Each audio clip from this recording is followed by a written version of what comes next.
Sir ನೋಡಿದೀನಿ sir, ಪರಿಚಯ ಇದೆ ಸರ್. ಎಲ್ಲಿದ್ದಾನೆ ಈಗ ಅವನು? ಅವ್ರೀಗ ಆಫೀಸಲ್ಲಿ ಇರ್ತಾರೆ ಸರ್. ಅಲ್ಲ ಸರ್, ನೀವ್ಯಾಕೆ ನಮ್ಗೆ ಆದಿ ಫೋಟೋ ತೋರಿಸ್ತಾ ಇದ್ದೀರಾ? ಅವನೇನ್ ಮಾಡ್ದ? ಕಳ್ತನ ಮಾಡಿದಾನೆ.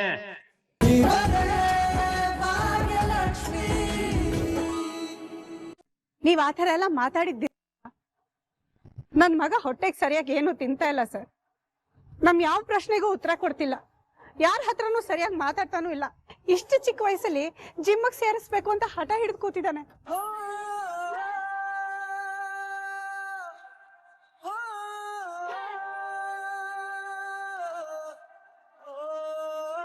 ಅಲ್ಲ, ಅವನ ಕೈಲಿ ಓಡಕ್ಕಾಗಲ್ಲ ಅಂತ ನಾನೇನಾದ್ರು ಸುಳ್ಳು ಹೇಳಿದಿನ? ನಿಜನೇ ತಾನೇ ಹೇಳಿರೋದು. ಅದ್ರಲ್ಲಿ ಅಷ್ಟೊಂದು ಮನ್ಸು ತಗೊಳ್ಳೋದೇನಿದೆ? ಸರ್ ಸಾರಿ, ಹೀಗೆ ಕೇಳ್ತೀನಿ ಅಂತ ಬೇಜಾರು ಮಾಡ್ಕೊಳ್ಬೇಡಿ. ಆದ್ರೆ ಈ ಸ್ಕೂಲಲ್ಲಿ ಎಲ್ಲರೂ ಒಂದೇ ರೀತಿ ಮಾರ್ಕ್ಸ್ ತಗೊಳ್ತಾರ ಸರ್? ಇಲ್ಲ ಅಲ್ವಾ? ಒಬ್ಬ ರ್ಯಾಂಕ್ ಬರೋ ಸ್ಟೂಡೆಂಟ್ ಇದ್ರೆ ಇನ್ನೊಬ್ಬ ಆವರೇಜ್ ಆಗಿ ಓದೋನ್ ಇರ್ತಾನೆ, ಇನ್ನೊಬ್ಬ ಫೇಲ್ ಆಗೋ ಸ್ಟೂಡೆಂಟ್ ಇರ್ತಾನೆ. ಫೇಲ್ ಆಗೋ ಸ್ಟೂಡೆಂಟ್ ನ ನೀನ್ ಹೇಗಿದ್ರು ಫೇಲ್ ಆಗ್ತೀಯ ಅಂತ ಎಕ್ಸಾಮ್ ಬರೀದೆ ಕೂರಿಸ್ತೀರಾ ಸರ್? ಮೇಡಮ್, ನೀವಾದ್ರೂ ಹೇಳಿ, ಇಲ್ಲ ತಾನೆ? ಇಲ್ಲ ಅಲ್ವಾ ಸರ್? ಯಾವ ಸ್ಟೂಡೆಂಟು ಚೆನ್ನಾಗಿ ಓದ್ತಿಲ್ವೋ ಅವನ್ ಕಡೆ ಇನ್ನೂ ಚೆನ್ನಾಗಿ ಓದ್ಲಿ ಅಂತ ಇನ್ನೂ ಜಾಸ್ತಿ ಗಮನ ಕೊಡ್ತೀರಿ. ಅವ್ನ್ ಚೆನ್ನಾಗಿ ಮಾರ್ಕ್ಸ್ ತೆಗಿಯೋ ತರ ನೋಡ್ಕೊಳ್ತೀರಿ. ಇದು ಹಾಗೆ ಅಲ್ವಾ ಸರ್? ನನ್ ಮಗ ಚೆನ್ನಾಗಿ ಓಡ್ತಾ ಇರ್ಬೋದು, ಆದ್ರೆ ಓಡ್ಬೇಕು ಅನ್ನೋ ಆಸಕ್ತಿ ಅವನಲ್ಲಿದೆ, ಆ ಛಲ ಇದೆ. ಅದಕ್ಕೆ ನಿಮ್ಗಳ ಪ್ರೋತ್ಸಾಹ ಬೇಕಲ್ವಾ ಸರ್? ಅವನು ಆಸೆ ವ್ಯಕ್ತಪಡಿಸಿದ ತಕ್ಷಣ ನೀವು ತಮಾಷೆ ಮಾಡಕ್ ಶುರು ಮಾಡ್ಬಿಟ್ರೆ ಅವನಿಗೆ ಬೇಜಾರಾಗಲ್ವಾ ಸರ್? ಅಲ್ಲ ಭಾಗ್ಯ ಅವರೇ, ಇದು ನಡೆದು ಎಷ್ಟೋ ದಿನ ಆಗಿದೆ, ಅವತ್ತೇ ಬಂದು ಹೇಳ್ಬೋದಾಗಿತ್ತಲ್ಲ. ಸರ್, ನಾನ್ ನಿಮ್ ಹತ್ರ ಬಂದ್ ಹೇಳೋದಕ್ಕೆ ಇವನ್ ಮನೇಲಿ ಬಂದ್ ಹೇಳ್ಬೇಕಲ್ಲ ಸರ್? ಅವನ್ ಮನೆಗ್ ಬಂದು ಈ ವಿಷಯನೆಲ್ಲ ಹೇಳಿದ್ರೆ ನಾನ್ ಸ್ಕೂಲಿಗೆ ಬಂದ್ ಮಾತಾಡ್ತೀನಿ. ಆಗ ನಿನಗ್ ಯಾವ್ದನ್ನು ಫೇಸ್ ಮಾಡೋ ಧೈರ್ಯನೇ ಇಲ್ಲ ಅಂತ ಮಕ್ಳೆಲ್ಲ ಆಡ್ಕೊಂಡು ತಮಾಷೆ ಮಾಡ್ತಾರೆ ಅನ್ನೋದಕ್ಕೆ ಅವ್ನ ಈ ವಿಷಯನ ಮನೇಲಿ ಹೇಳ್ಕೊಳ್ಳೇ ಇಲ್ಲ ಸರ್. ತುಂಬಾನೇ ಮುಜುಗರ ಪಟ್ಕೊಳ್ತಾನೆ.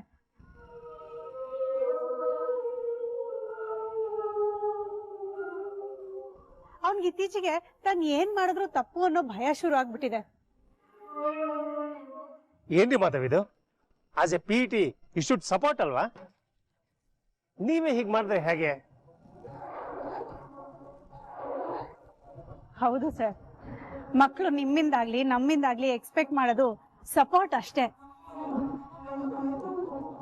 ಆ ಸಪೋರ್ಟ್ ನಾವು ಅವ್ರಿಗೆ ತೋರಿಸ್ಬಿಟ್ರೆ ಅವ್ರ ಜೀವನದಲ್ಲಿ ಏನ್ ಬೇಕಾದ್ರೂ ಅಚೀವ್ ಮಾಡ್ಬೋದು ಸರ್.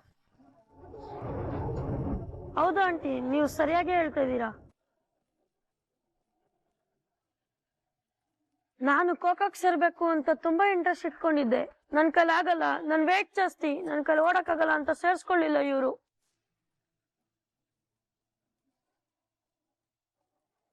ಮೊದಲು ಪ್ರೀತಮ್ ಸರ್ ಇದ್ದಾಗ ನಮ್ಗೆ ತುಂಬಾ ಸಪೋರ್ಟ್ ಮಾಡ್ತಿದ್ರು. ನಾವು ಬೇಡ ಬೇಡ ಅಂದ್ರು ನಮ್ ಕೈಲಾಗುತ್ತೆ ಅಂತ ಮೋಟಿವೇಟ್ ಮಾಡ್ತಿದ್ರು. ನನಗೂ ಮೊನ್ನೆ ಜಾವ್ಲಿನ್ ಥ್ರೋಗೆ ಪಾರ್ಟಿಸಿಪೇಟ್ ಮಾಡ್ಬೇಕು ಅಂತ ತುಂಬಾ ಆಸೆ ಇತ್ತು, ಆದ್ರೆ ನನಗೆ ಸ್ಟ್ರೆಂತ್ ಇಲ್ಲ ಅಂತ ನನಗೂ ಬೇಡ ಅಂದ್ರು. ನಾನಿಲ್ಲ ಸರ್, ತುಂಬಾ ಚೆನ್ನಾಗಿ ಪ್ರಾಕ್ಟೀಸ್ ಮಾಡ್ತೀನಿ, ಐ ಕ್ಯಾನ್ ಅಚೀವ್ ಅಂತ ಹೇಳ್ದೆ ಸರ್, ಆದ್ರೂ ಅವ್ರು ಕೇಳಲೇ ಇಲ್ಲ ಸರ್. ನೋಡಿದ್ರ ಸರ್ ಏನೆಲ್ಲ ನಡೀತಿದೆ ಅಂತ? ಆಸಕ್ತಿ ಇರೋ ಮಕ್ಳಿಗೆ ಅವಕಾಶನೇ ಸಿಗ್ತಿಲ್ಲ ಸರ್. ಯಾವುದೇ ಕೆಲಸ ಆಗಿರ್ಲಿ ಸರ್, ಅದು ಆಟ ಆಗಿರ್ಲಿ ಪಾಠ ಆಗಿರ್ಲಿ, ಮೊದಲು ಆಸಕ್ತಿ ಬೇಕು. ಆಸಕ್ತಿ ಒಂದಿದ್ರೆ ಜೀವನದಲ್ಲಿ ಏನ್ ಬೇಕಾದ್ರೂ ಸಾಧಿಸ್ಬೋದು ಅನ್ನೋದು ನನ್ನ ಭಾವನೆ. ಇಲ್ಲಿ ಈ ಮಕ್ಕಳಿಗೆ ಸಾಧಿಸ್ಬೇಕು ಅನ್ನೋ ಆಸಕ್ತಿ ಇದೆ, ಆದ್ರೆ ಅವಕಾಶನೇ ಸಿಕ್ತಿಲ್ವಲ್ಲ ಸರ್. ನೀವೇ ಏನಾದ್ರೂ ಮಾಡ್ಬೇಕು ಸರ್. ಸಾರಿ ಭಾಗ್ಯ, ಇದೆಲ್ಲ ನಂಗೆ ಗೊತ್ತಿರಲಿಲ್ಲ. ನಿಮ್ಗೆ ಇಷ್ಟು ನೋವಾಗಿರೋದಕ್ಕೆ ರಿಯಲಿ ವೆರಿ ಸಾರಿ. ಅಯ್ಯೋ ಸರ್, ಸಾರಿ ಎಲ್ಲ ಯಾಕೆ ಹೇಳ್ತಿದ್ದೀರಿ? ಅದೆಲ್ಲ ಏನು ಬೇಡ. ಮಕ್ಳಿಗೆ ಒಳ್ಳೇದಾದ್ರೆ ಅಷ್ಟೇ ಸಾಕು. ಮಾಧವ್, ನಿಮ್ಮಿಂದನೇ ತಪ್ಪಾಗಿದೆ, ಸಾರಿ ಕೇಳಿ. ಸರ್ ಪ್ಲೀಸ್ ನಾನಿಲ್ಲಿ ಬಂದಿರೋದು ಸಮಸ್ಯೆ ಏನಾಗಿದೆ ಅಂತ ಹೇಳೋದಕ್ಕಷ್ಟೇ, ಅವರಿಂದ ಸಾರಿ ಕೇಳಿಸ್ಕೊಳ್ಳೋದಕ್ಕಲ್ಲ ಸರ್. ಆ ನಿರೀಕ್ಷೆನೂ ನನ್ಗಿಲ್ಲ.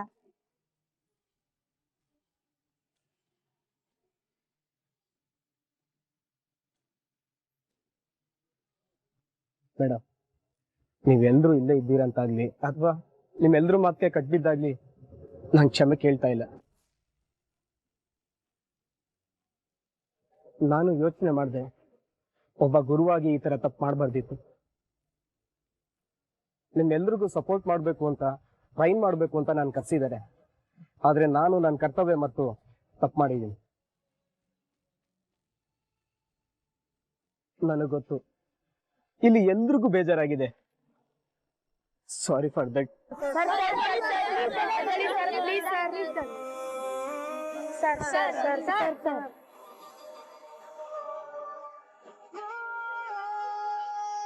ಸರ್ ಪ್ಲೀಸ್, ನೀವು ಈ ತರ ಎಲ್ಲ ಮಾಡ್ಬೇಡಿ ಸರ್. ನೀವು ಬೇಕಾದ್ರೆ ನಮ್ಗೆ ನೀಡೋನಲ್ಲಿ ಕುತ್ಕೊಳ್ಳೋ ಪನಿಷ್ಮೆಂಟ್ ಕೊಡಿ, ಆದ್ರೆ ನೀವ್ ಈ ತರ ಮಾಡೋದ್ ನೋಡಕ್ ಆಗಲ್ಲ ಸರ್. ಹೌದು ಸರ್, ವಿವಿನ್ ಹೇಳಿದ್ದು ಕರೆಕ್ಟ್ ಆಗೇ ಇದೆ. ಮನೇಲಿ ನನ್ನ ಅಪ್ಪ ಅಮ್ಮ ಎಷ್ಟೊಂದ್ಸರಿ ನನ್ನ ತಮ್ಮ ತಪ್ಪು ಮಾಡಿದಾಗ ನಂಗೆ ಹೊಡೆದಿದ್ದಾರೆ, ಬೈದಿದ್ದಾರೆ. ಹಾಗಂತ ಅವ್ರ ಹತ್ರ ಹೋಗಿ ಸಾರಿ ಕೇಳಿ ಅಂತ ಹೇಳಕ್ಕಾಗುತ್ತಾ ಹೇಳಿ?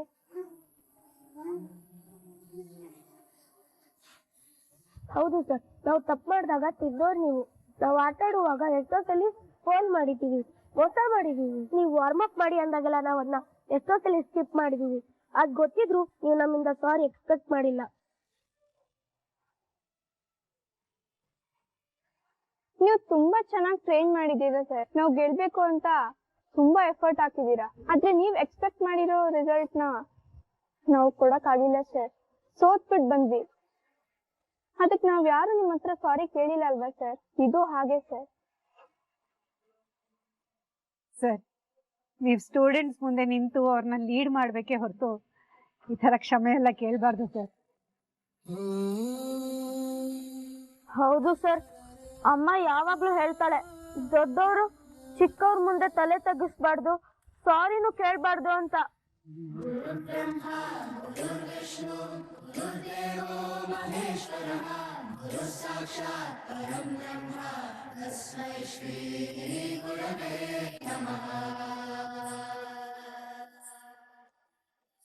ಗಣೇಶ, ಸರಿ ಆಯ್ತಲ್ಲ?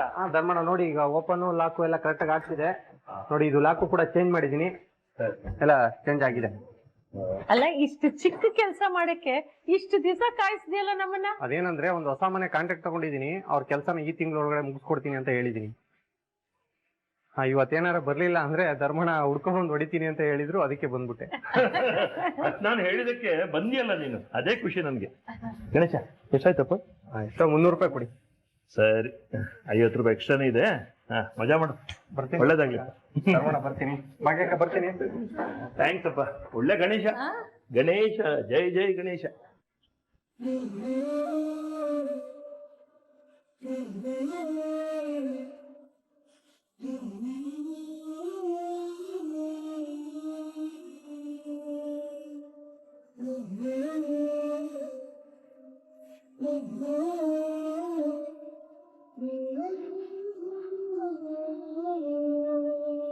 ಭಾಗ್ಯ, ಏನಿದು ಇಲ್ಲಿ ಫ್ಯಾನ್ ಆನ್ ಆಗ್ತಿಲ್ಲ?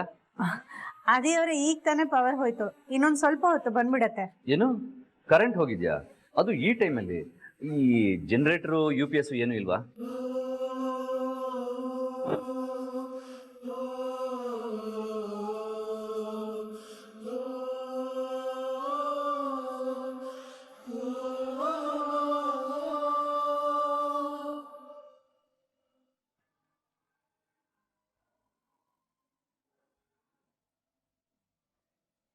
ಪಾಪ ಆದಿಯವರು ಈ ಸವಾಲ್ ಒಪ್ಕೊಂಡ್ಮೇಲೆ ತುಂಬಾನೇ ಕಷ್ಟ ಪಡ್ತಾ ಇದ್ದಾರೆ. ಯಾವತ್ತೂ ಈ ತರ ಜೀವನ ನೋಡ್ದವ್ರಲ್ಲ. ಇಷ್ಟೆಲ್ಲ ಕಷ್ಟ ಪಡೋ ತರ ಆಯ್ತು.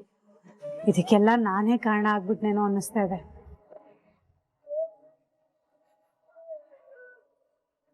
ಅಬ್ಬಾ, ದೊಡ್ಡ ಕೆಲಸ ಮಾಡ್ಬಿಟ್ಟೆ ಕಣೆ. ನೋಡು, ರಿಪೇರಿ ಆಯ್ತು ಬಾಗಿ. ಭಾಗ್ಯ, ಏ ಭಾಗ್ಯ, ಏನಾಯ್ತು ಸರ್? ಏನಾಯ್ತು ಅಂತ ನಾನ್ ನಿನ್ನನ್ ಕೇಳ್ಬೇಕು. ಯಾವ ಯೋಚನೆಯಲ್ಲಿ ಕಳ್ದೋಗಿದ್ಯಾ ಭಾಗ್ಯ? ಏನಿಲ್ಲ ಅತ್ತೆ, ಆದಿಯವ್ರ ಬಗ್ಗೆ ಯೋಚನೆ ಮಾಡ್ತಿದ್ದೆ. ಆದಿ ಬಗ್ಗೆನಾ? ಏನು? ಹಾಗಲ್ಲ ಅತ್ತೆ, ಒಂದ್ ಸವಾಲಿಂದ ಅವ್ರಿಗೆ ಎಷ್ಟೆಲ್ಲ ಕಷ್ಟಗಳಾಯ್ತು. ಅವ್ರು ಬದುಕ್ತಾ ಇದ್ದ ಜೀವನ ಶೈಲಿನೇ ಬೇರೆ, ಈಗ ಅವ್ರು ಬದುಕ್ತಾ ಇರೋ ಜೀವನ ಶೈಲಿನೇ ಬೇರೆ. ಪಾಪ ತುಂಬಾನೇ ಕಷ್ಟ ಆಗೋಯ್ತತ್ತೆ ಅವ್ರಿಗೆ ನನ್ನಿಂದ. ಅವ್ರು ಈ ಸವಾಲ್ ಒಪ್ಕೊಂಡಾಗ ನಾನ್ ಖಂಡಿತ ಈ ಸವಾಲ್ನ ಅವ್ರ ಕೈಯಲ್ಲಿ ಕಂಪ್ಲೀಟ್ ಮಾಡಕ್ ಆಗಲ್ಲ ಅಂತ ಅನ್ಕೊಂಡಿದ್ದೆ. ಆದ್ರೆ ಅವ್ರ ಈ ಸವಾಲ್ನ ತುಂಬಾನೇ ಚೆನ್ನಾಗಿ ಮುಗಿಸೇ ಬಿಟ್ರು ಅತ್ತೆ. ಇದರಿಂದ ಅವ್ರಿಗೆ ತುಂಬಾನೇ ಕಷ್ಟ ಆಯ್ತು. ಅಷ್ಟಕ್ಕೂ ಅವ್ರು ಇದನ್ನೆಲ್ಲ ಮಾಡೋ ಅವಶ್ಯಕತೆನೇ ಇರ್ಲಿಲ್ಲ. ತಗೊಳಲ್ಲ ಅಂದಾಗ ಅವ್ರು ಅದನ್ನ ಹಾಗೆ ವಾಪಸ್ ತಗೊಂಡ್ ಹೋಗ್ಬಿಡ್ಬೋದಿತ್ತು. ಆದ್ರೆ ನಾನು ಆ ದುಡ್ಡು ತಗೋಬೇಕು ಅನ್ನೋ ಒಂದೇ ಒಂದ್ ಕಾರಣಕ್ಕೆ ಪಾಪ ಅವ್ರು ಇಷ್ಟೆಲ್ಲ ಮಾಡೋ ಹಾಗಾಯ್ತು. ಹೌದು ಭಾಗ್ಯ, ಈಗಿನ ಕಾಲದಲ್ಲಿ ಈ ತರ ಎಲ್ಲ ಯಾರಾದ್ರೂ ಮಾಡಕ್ ಸಾಧ್ಯನಾ? ಖಂಡಿತ ಸಾಧ್ಯ ಇಲ್ಲತ್ತೆ. ಅದಕ್ಕೆ ನಾನೊಂದು ನಿರ್ಧಾರಕ್ಕೆ ಬಂದಿದ್ದೀನಿ. ನನ್ನ ಈ ನಿರ್ಧಾರದಿಂದ ಆದಿಯವ್ರಿಗೆ ತುಂಬಾನೇ ಖುಷಿ ಆಗುತ್ತೆ. ಏನ್ ನಿರ್ಧಾರ ಭಾಗ್ಯ? ಅತ್ತೆ, ನಾನು ಅವ್ರು ಕೊಟ್ಟಿರೋ ದುಡ್ಡನ್ನ ತಗೊಳ್ತೀನಿ. ಅವ್ರು ಯಾವ ವಿಷಯಕ್ಕೆ ಇಷ್ಟೆಲ್ಲ ಪ್ರಯತ್ನ ಪಟ್ರೋ ಅದನ್ನ ನಾನು ಬೇಡ ಅಂದ್ರೆ ತಪ್ಪಾಗುತ್ತೆ ಅತ್ತೆ. ಅದಕ್ಕೆ ನಾನು ಆ ದುಡ್ಡನ್ನ ತಗೊಳ್ತೀನಿ.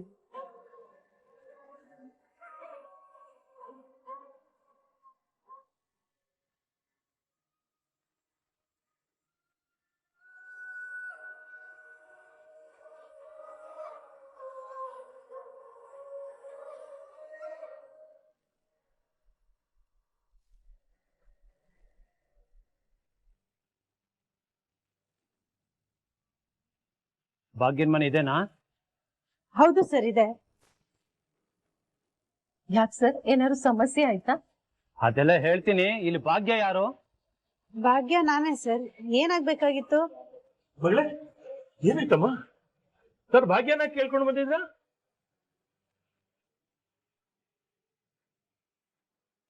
ಪರಿಚಯ ಇದೆ ನಿಮ್ಗೆ?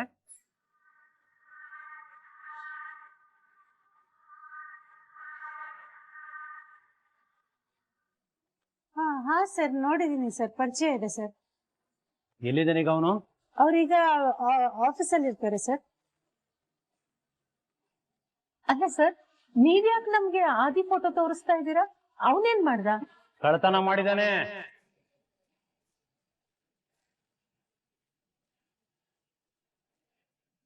ಸರ್ ಏನ್ ಹೇಳ್ತಾ ಇದ್ದೀರಾ? ಕಳ್ತನನ? ಅದು ಆದಿಯವರು? ಸಾಧ್ಯನೇ ಇಲ್ಲ ಸರ್. ನೋಡಮ್ಮ, ಸುಮ್ನೆ ಹೇಳಕ್ ನನಗೇನ್ ತಲೆ ಕೆಟ್ಟಿದೆ ಅನ್ಕೊಂಡಿದ್ದೀರಾ?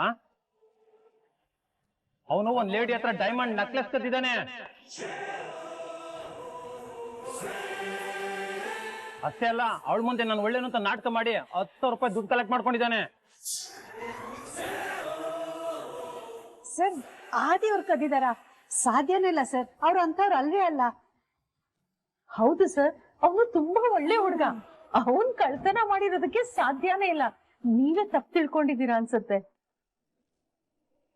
ಎಸ್ ಸರ್, ಅವನಿಗೆ ಇದನ್ನೆಲ್ಲ ಮಾಡೋ ಅವಶ್ಯಕತೆನೇ ಇಲ್ಲ. ಎಲ್ಲೋ ಮಿಸ್ಅಂಡರ್ಸ್ಟ್ಯಾಂಡಿಂಗ್ ಆಗಿದೆ ಸರ್, ಅಷ್ಟೇ. ನಿಮ್ ಯಾರ ಹತ್ರನೂ ಕ್ಲಾರಿಟಿ ಕೇಳಕ್ ಬಂದಿಲ್ಲ ನಾನು. ಅವನೆಲ್ಲಿದ್ದಾನೆ ಅಂತ ಅಷ್ಟೇ ಕೇಳಕ್ ಬಂದಿರೋದು ನಾನು. ಅವನು ಒಳ್ಳೆಯವನು ಹಾಗೆ ಹೀಗೆ ಅಂತ ಅವನ ಬಗ್ಗೆ ಎಲ್ಲ ಸರ್ಟಿಫಿಕೇಟ್ ಕೊಡೋ ಅವಶ್ಯಕತೆ ಇಲ್ಲ.